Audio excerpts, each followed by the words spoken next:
Today, we're talking about life after actuarial exams. It's a major milestone in every actuary's career. But what happens after you've sat your last exam?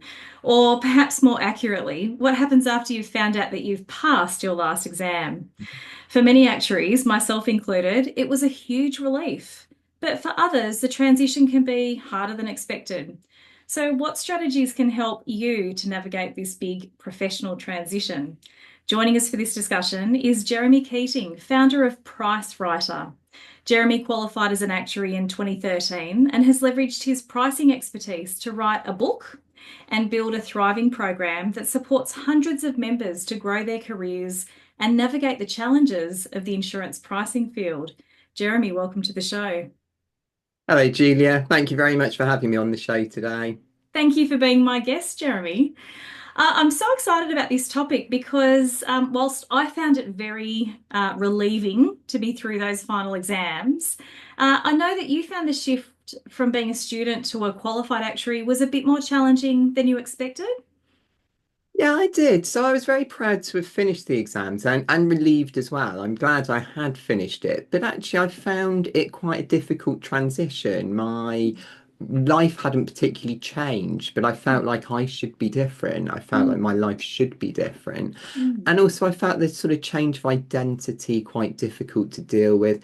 And also that all that extra time. I know people think that should be great, but actually, as I'll talk about in a minute, I found that transition quite difficult. That's really interesting. And I'm sure you're not alone there, Jeremy. So I'm looking forward to hearing a bit more about your story and also what you found helpful to navigate that change, because it is a big transition for most of us, whether it's as expected or not. But first, Jeremy, I'd like to ask you my question, the question that I ask all of my guests, and it's this. Jeremy, how do you use your actuarial superpowers to make a difference in the world? Yeah, so I think my main superpower is dealing with uncertainty. So I wouldn't say I'm a risk averse person. I would say learning to be an actuary really taught me skills and knowledge for dealing with uncertainty. Actually, the last job I had where I was pricing, so I was a leader in pricing, I was responsible for the premium on about £1 billion worth of GWP. So it's not really a risk averse job. It's not something you can really do if you're nervous about risk. Mm. So I feel like I'm okay with uncertainty and risk, and I do use that quite often in my work, in my business. So, as an example, we are currently selling conference tickets. We've got a conference up in a few weeks' time. And I was using my chain ladders that I learned back when I did actuarial, yeah, to sort of forecast how we would sell our business and when it would come in and how it would track and so on. And there is an element of faith in this as well. Yeah. So dealing with uncertainty can be about being faithful. And I found we are pretty much tracking to the same progression we had for our last conference. So it's good to know that these skills actually do work in the real world. That's so good. I really think that the skills we learn as actuaries are so transferable to running a business. I've been running Guardian Actuarial for nearly 10 years now, and yeah, I've got spreadsheets and percentages and factors and rules of thumb and conversion rates and things that I've gathered over the years. And they are very transferable skills, aren't they? Mm. Yeah, Yeah, definitely. I think it is very transferable, especially running a business is full of uncertainty, and you of do have course. to be able to deal with Yeah, that. yeah, and you have to be comfortable with that risk and how to manage it. So, Mm, yeah. definitely. Excellent. Okay, so dealing with uncertainty, that's a fantastic use of your actuarial superpowers. So let's talk about today's topic a little bit. I'm curious to hear more about what that was like for you when you made that transition. Can you tell us a bit about your experience of being newly qualified? Yeah, so I felt a little bit like there's an actor called Richard Dreyfuss. He's in Jaws, Mhm. and he talked about how he very much enjoyed the process of becoming an actor, but he never really enjoyed being an actor. Now, it's not that extreme for me, but I do understand what he meant by that. So Mm. passing exams can be a bit like a drug. It's kind of similar to getting texts from your friends or that sort of special person you like in the start of a relationship, or even just getting engagement on social media. It really, we like it. And as maths people, it's pretty normal for us to get into the habit of living a world where we look at the answers at the back of the book and we're like, oh, I got them all right. And I'm Yep. part of the group. I'm clever. And people regularly tell us we are clever as well. We get back our papers from our teachers and they've got lots of ticks on and there's A's and we Yep. feel that. We like that. Mm. It's a really nice feeling. And I do think that's a lot of why some of us, possibly many of us, go into actuarial and follow this route because it's a nicely laid out path where we have these regular periods of achievement and everyone congratulates us. And there's sort of these dopamine hits we get. It makes us feel clever. People say that we're clever. We kind of feel like we matter. We're beginning to become part of the actuarial group and we're feeling this acceptance and welcoming that comes with that. Mm. But it can be a bit hard. So once the rush of excitement from passing that kind of big finish line has worn off, subsided somewhat, it can be a little bit like when you break up with someone. Mm. So there's a part of life for me that just abruptly ended, which was about the studying and the results day and the excitement. And I wasn't getting that regular congratulations anymore. I didn't have that sort of satisfaction coming in. And I wasn't on this nice, clear track anymore. It wasn't like, oh, I do this next exam, then I get these letters, work will pay me this much more, then I do this one, this is how many study days I have to do. And it's this lovely, planned out life for one. Particularly, I'm someone that likes a schedule, and that particularly works well for kind of how I work as a person. So Mm. it's this sort of loss of this clear track. And as I kind of alluded to, I think a lot of us that go into this have needs to feel like the world thinks we're intelligent. No judgment. It's just what we are like as people. We like that. We like that the world feels we're like that. And that can be interesting culturally for us as well, because our teams are very much people that work in that way. And also particularly people that go into actuarial and professions, they're often people that want to be accepted into a body. Also, people that work for big companies are similar. We want to be accepted into a big group. So we're sort of ticking the boxes as our personalities very much on this. Mm. And I think that when you finish studying, you've got this kind of loss of enjoyment from studying. You're no longer going to the back of the book and finding the answers and going, yay, I got that right. You've got a lot of new things to deal with. It might be management, it might be dealing with your organization in a different way, it could be changes in your own life, but it's not that same hit. It's not like, oh, I got all the answers right. And in order to become an actuary, it's very common for us to do things like put our lives on kind of on hold for several years. We might delay families, we might set travel goals for the future. Sometimes, particularly towards the later exams, we might feel we're living in a limbo zone. I do know it's a little bit sad, but I do know a couple of people whose marriages actually split during studying or soon after qualification. In fact, slightly more common to be soon after qualification. Wow. And I can kind of see why. There's sort of an isolation that can grow in people's lives. You're so busy with studying, you lose time for people, you might give up hobbies and social Mm. time. So that's sort of the general thing. If I bring this back to myself, so when I qualified, at the time my wife was a secondary school teacher. For anyone else who's married to a teacher, they'll know that teachers work extremely hard. And it's fairly common for actuaries to be married to teachers. I would say it's sort of teachers, accountants, or other Other actuaries are actuaries, pretty yeah. much, yeah, that's pretty common. So she was a teacher, and we had quite a good routine. So on a Sunday, we'd do something in the morning, and then we'd study in the afternoon, well into the evening. She'd work on her work, all her marking and everything. And then when I qualified, this kind of nice routine was quite disrupted. Oh.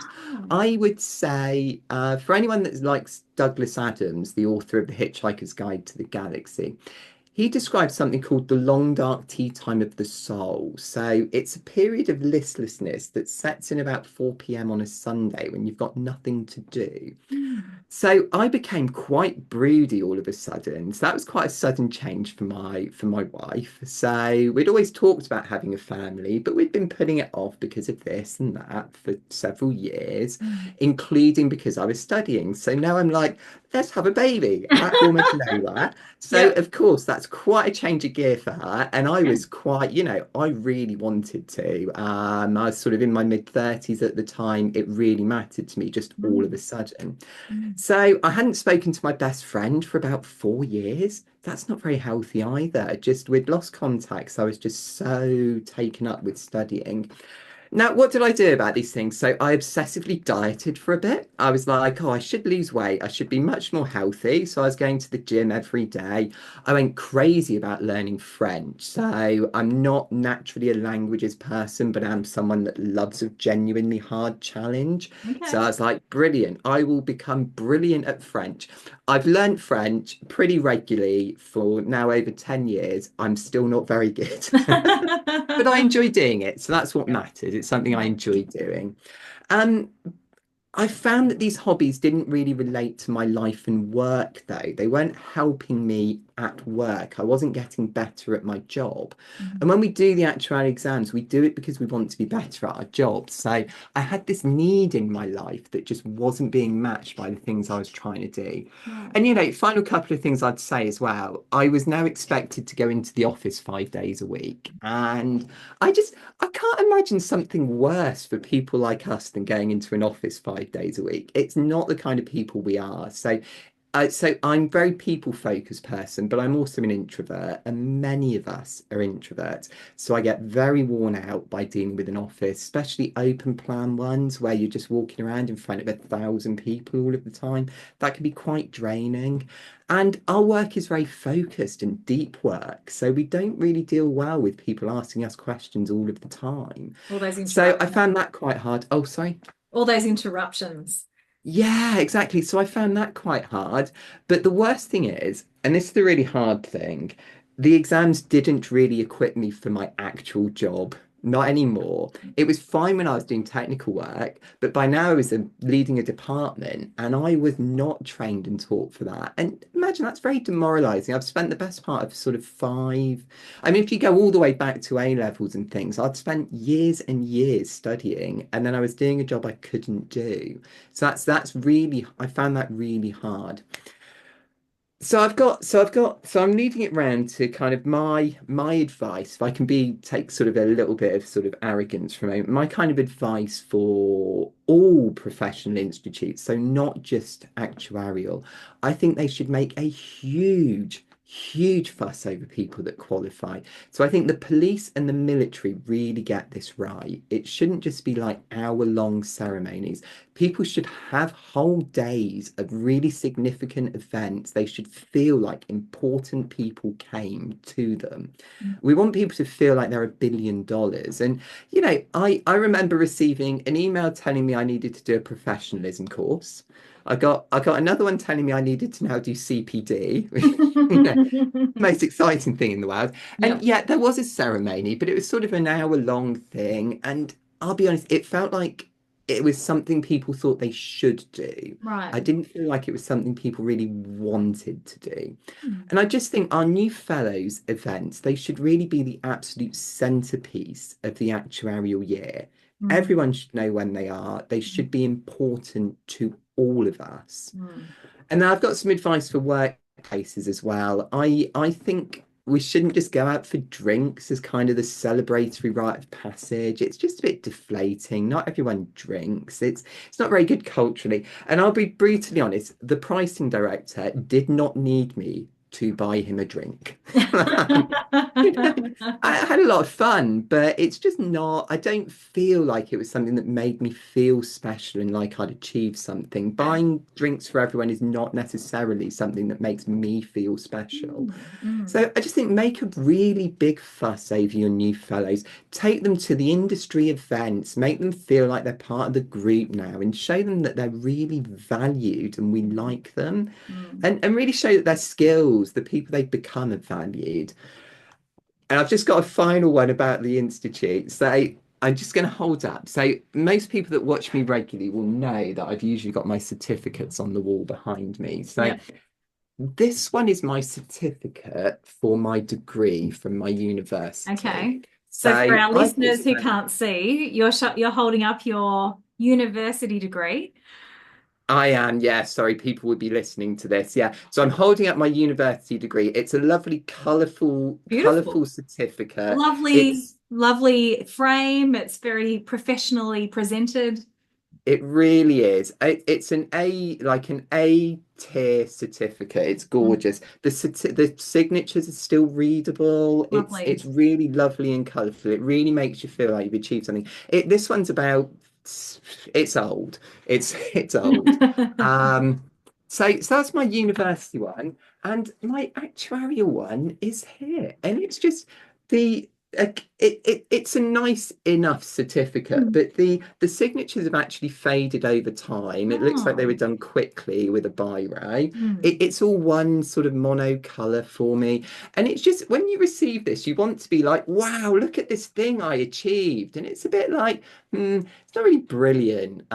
So I would kind of give that a C tier. It's saved from D tier because my favorite color is blue and it's mostly blue. So I just don't think it's as good as my uni certificate. Mm. I think we should give people medals and trophies and Medals and shields and other trophies. shiny objects. You want something you put on your desk or behind you on Zoom that Yep. says to the world, look at the thing I did. Yep. And I just think that would be so much better. I think it would have been better for me to really Mm. feel like everyone was clapping and saying, yeah, well done. Mm. Mm. So interesting, Jeremy, because everything that you've just said really resonates with me. That very structured process of getting qualified, it's a bit of a choose your own adventure, combining the exams to become qualified in whatever specialty you want to qualify in. And then you get qualified, and then we say, here's your certificate, off you go and do your CPD. And as you know, I'm now the head of lifelong learning here at the Australian Actuaries Institute. And that's one of the things we're grappling with. How do we bring our new fellows into the profession and make them Mm, feel really welcome in a yeah, way that makes sense for them? And also, incorporate them into the profession, take them under our wing and get them involved and connect them with others and help them to navigate it's a much less structured pathway after qualifying, isn't yeah, it? We don't that's have that right. clearly laid out set of Mm, hurdles or exams to pass. And I love the way I've never thought about it like this, but I love the way you describe those exams as kind of dopamine hits. The pass, oh, we've passed one. And yeah, even when you fail them, which invariably we all do at some point, there's still that camaraderie, that sort of sense of, yeah. oh, but they're actuarial exams, and people put their arms around you and say, oh, don't worry, it's character building. We've all been there. This is part of the process. And there's still sort of a sense of camaraderie and collegiality around that because we're part of something bigger than us. I think that's exactly right. I think when you're a student, it very much feels like that. And yeah, when you come out into the big wide world of being a fellow and things aren't laid out for you anymore as a path, and when you achieve things or fail, which I'll talk about sort of when we get there, but yeah, it feels very different. Yeah, yeah, absolutely. So you've talked about the importance of doing something more momentous when people qualify, giving them a trophy or a medal or something, sort of making a big fuss, not just going out for drinks, but making a big fuss of that Yeah. achievement. Talk to me a bit about what happens on the other side of that. You talked about the that gap on a Sunday night where you were no longer studying, but your wife was still marking. How did you navigate the time on the other side of getting qualified? What was that like for you? Yeah, definitely. I think the main thing for me is that realizing I could learn about things other than actuarial science. And I found a new purpose really in my life as a teacher, somebody that did training, as a leader, and as a father as well. So those are the things that helped me to learn I had a different identity now. I wasn't a student actuary, I wasn't Okay. studying that. I Yep. could do my own things. I did a lot of reading. So it's always been my main interest is reading books. And I was now sort of free to return to doing a lot of reading. Mm. And not just in English, I did read quite a few books and comics in French as well. French. Excellent. Yeah, yeah, very good. They've got quite a large culture. I mean, we have in the UK, but it's really bigger in France. A Okay. lot of similar to Japan, there's a lot of comics. I learned lots of other subjects, and particularly I realized I could learn lots of things that were relevant for work Mm, and also for my life as well. So I did a lot in data science and statistics, which mhm. I'll be honest, I found a lot more useful for GI pricing. I've Okay. always done GI pricing, or nearly always.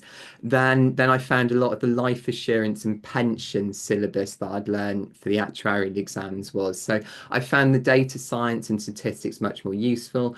I learned to write R, Python, SQL. I got very good at SAS as well. So it's back when SAS was still something people learn on maths. Mhm. There's also a bunch of other coding languages I can do. Yep. So I took to watching a lot of YouTube, and I still do. I will wonder about the house with YouTube playing pretty much all of the time, Really? as long as it's not annoying my family too Yeah. much. Okay. But yeah, and I was just free. I could learn just any subject I wanted to. So I did a lot on business, love history, Mhm. computers, IT, physics. I've got a special interest in astrophysics and astronomy. None of these things are really related to actuarial science, but they actually, a lot of things are useful for work, or at least useful for life, and at sort of developing skills and having things to talk about and interests and Mm, things. mm. We moved to France. So my wife and I moved to France. So I went and did a new job over in France, and we actually had my daughter out there. So we did have a Oh, baby. wow. You did? Yeah, and it was amazing. Yeah. And I'll tell you what, learning to live in a different culture, isn't that a big challenge? Like that really, you want dopamine hits, that really sort of feeds into it. And I've got a lot of respect for people that move abroad because even simple everyday things that you get totally used to, like posting a letter, become an interesting challenge. Really?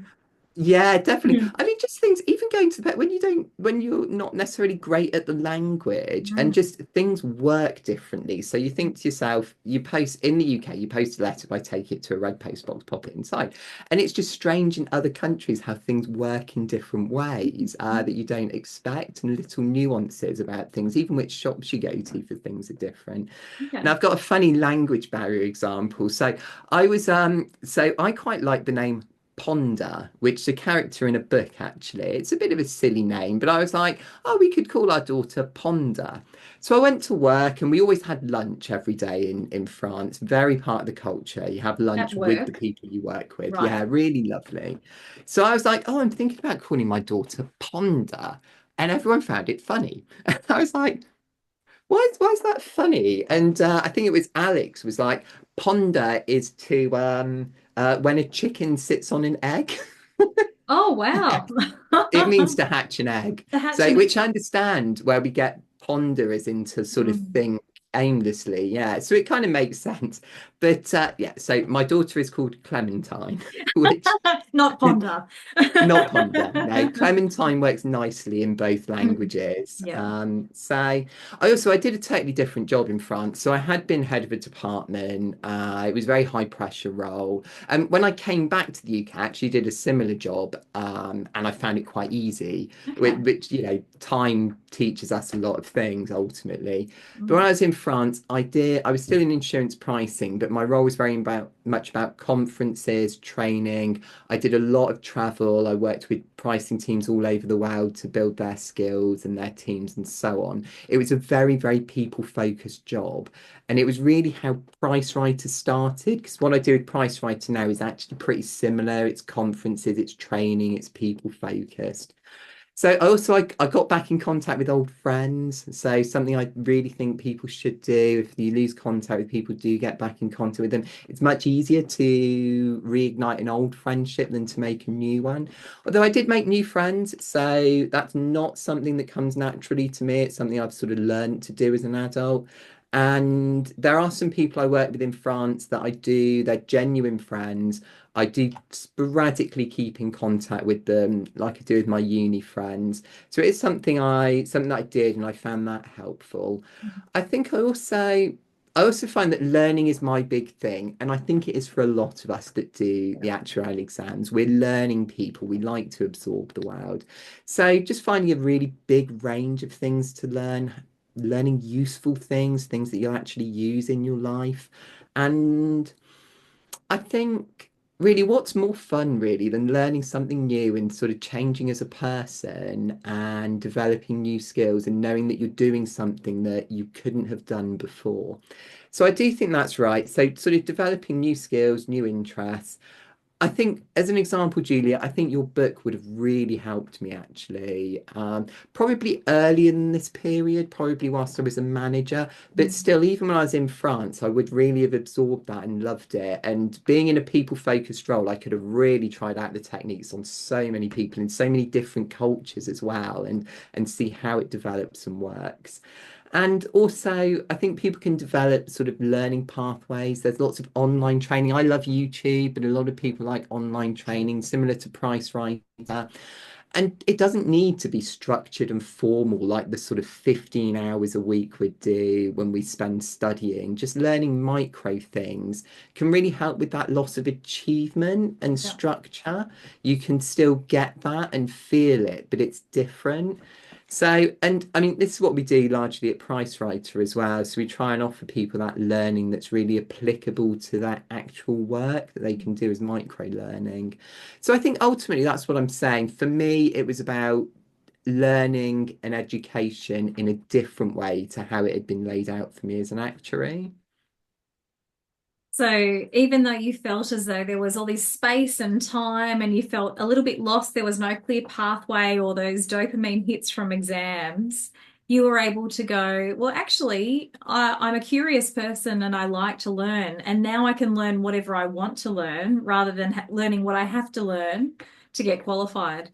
So, and it sounds like you've really had a very diverse experience of learning. You've learned a lot of very different topics and you've learned French, you've learned coding languages, you've had children, you've done a whole lot of different things, and that's all added to the richness of who you are and what you know and what you bring to work as well. Whether those things are directly relevant for you in your day job, those things contribute to who you are and how you show up. So, and helped you with that transition from being a student and you know, you said earlier that you put a lot of things on hold to get through your exams, and I think most of us kind of need to do Hmm. that. And so that sort of switch from we put all these things on hold and then we look up and we think, oh my gosh, what do we do with the time? But we've almost forgotten how we used to spend our time before we embarked on those actuarial exams. So I'm so pleased to hear that you found your pathway afterwards, and that you were able to embark on a range of different learning to be able to fill that space, but not just fill the space to enrich your knowledge and skills and enrich your life experience. Very good. All right. So thank you for sharing your story about what it was like for you getting qualified and how you navigated that process. Some really interesting stories about how you've gone through that process and some great tips and advice for our listeners as well who might be going through that same sort of process too. So I'd like to finish our interview, Jeremy, with one question, and it's this. What's one tip you'd have for actuaries who are finding life after exams a bit harder than expected? Yeah, it's a really good question. I I would say that for most people, as I've alluded to, it's probably the first time in your life that you are setting your own course. So yes, we choose to do the actuarial exams, but it's something that's very structured for us. We choose to go to uni, but again, it's very structured for us. So we're free of school, we're free of uni, we're free of the actuarial exams. So there's no longer this nicely prescribed route in front of us, and just embrace that. Don't find it difficult, just embrace it. And I would say that the freedom does come with responsibilities. It comes with those responsibilities to yourself and others, but enjoy that freedom. And it's okay not to have these things figured out. So there's no qualification is going to actually come with the answers at the life just doesn't have the answers at the back of the book ultimately. So no qualification is going to give you all of the answers like you can flick to the back of the book and know what to do in every situation. I don't think many people should leap into another set of multi-years of formal training. I know some people occasionally do, perhaps they do a PhD or something. That perhaps that is right for some people. I don't know everyone's circumstances, but I think for many people, there's really no need. It's trying to fill the gaps that I was talking about, and perhaps it's not the best way to do that. I think we need to realize, and I needed to realize, that actually validation has to come from within as well as without. You kind of have to accept that as we grow and we grow, dare I say the word older, then validation doesn't necessarily come from our partners and our families and colleagues. That isn't the way we can get it for all of our lives. When we're young, that works, but there comes a point where we have to be the people that give the validation, and we can't be the ones asking for it all of the time. So it could be to students, it could be to staff, it could be our own children. As I said before, we need to make a massive fuss over other people's achievements and qualifications and what they do well. So I think I've alluded to lots of learning new things. I've said about setting new goals and new targets. And I do think all of that said, though, there will be some people in your life who are the really supportive people. They will still go on to see the amazing things that you do. The circle of people that give you that regular recognition might diminish, and that's natural. That's okay through life. But if you've got friends and partners who do give you that validation, they do give you that praise, and they realize how special you are, that lasts way beyond qualification, way beyond children. And I just think it's important to keep those people in your life. Don't let go of them. Don't let people drift away. The ones that really make you feel that fill that need for you in your life. And ultimately, I would say to everyone, just keep learning. It's never over. Enjoy learning, enjoy developing as a person. It doesn't have to be a laid out path. You take control of your destiny. Such great advice, and great advice for our actuarial careers, and also great advice for our lives. Jeremy, thank you so much for your time today. It's been absolutely wonderful hearing your stories and your tips and strategies about how to make that transition from being a student to a qualified actuary. Thanks, Jeremy. Thanks a lot, Gina. It's been lovely to be on the show as well.